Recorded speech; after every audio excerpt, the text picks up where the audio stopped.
En fin de semaine dernière en Conseil des ministres, l'exécutif a adopté un avant-projet de loi de finances pour l'exercice 2022.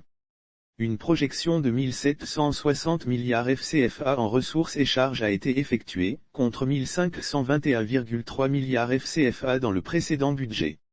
Une hausse de 15,7% en somme. Les secteurs sociaux se voient attribuer 46,6% du dit budget, soit environ 493,3 milliards FCFA. Les enseignements primaires, secondaires, techniques et de l'artisanat ainsi que l'enseignement supérieur, ont respectivement obtenu 151,6 et 40,9 milliards FCFA, soit près de 15% des montants alloués aux ministères et institutions. En matière de la protection sociale, la santé obtient 91,7 milliards FCFA, 7%, et l'inclusion sociale, 70 milliards.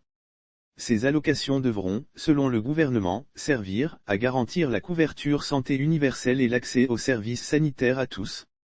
Le fonds alloué à l'inclusion sociale permettra de mener des actions en faveur de l'emploi des jeunes, de l'amélioration de l'inclusion financière, de la mise en place d'un registre social des personnes et des ménages, de la poursuite des filets sociaux au profit des communautés à la base et de l'accès à l'eau potable, indique la même source gouvernementale pour qui les actions sanitaires menées dans le cadre de la lutte contre la Covid-19 seront poursuivies, notamment la réhabilitation, la construction et l'équipement des structures sanitaires. À la défense et sécurité, la bagatelle de 124,5 milliards FCFA a été réservée. Comparativement au budget précédent, la fourchette est en hausse et est motivée par, apprend-on, les différentes menaces de déstabilisation.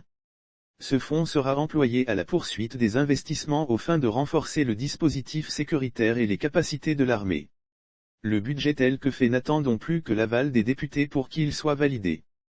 Sans doute les députés valideront-ils la proposition du gouvernement, qui passe davantage pour donner blanc-seing à tous les caprices des dirigeants, que pour prendre en compte l'intérêt du peuple. Le gouvernement proposerait à ses députés-là l'idée de mettre en coupe réglée le Togo, qu'ils n'hésiteraient pas un seul instant à peur. Pas étonnant, quand on a été mal élu, on doit plaire à ceux qu'on doit son poste. On regrette seulement que ces députés ne procéderont pas au contrôle parlementaire devant régir tout acte d'un élu du peuple. Il pourrait modérer par exemple la démesure du budget alloué à l'armée.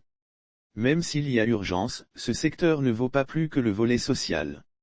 Encore une fois, les députés ont été fidèles à leur rôle, suivre aveuglément un pouvoir plus impopulaire que jamais.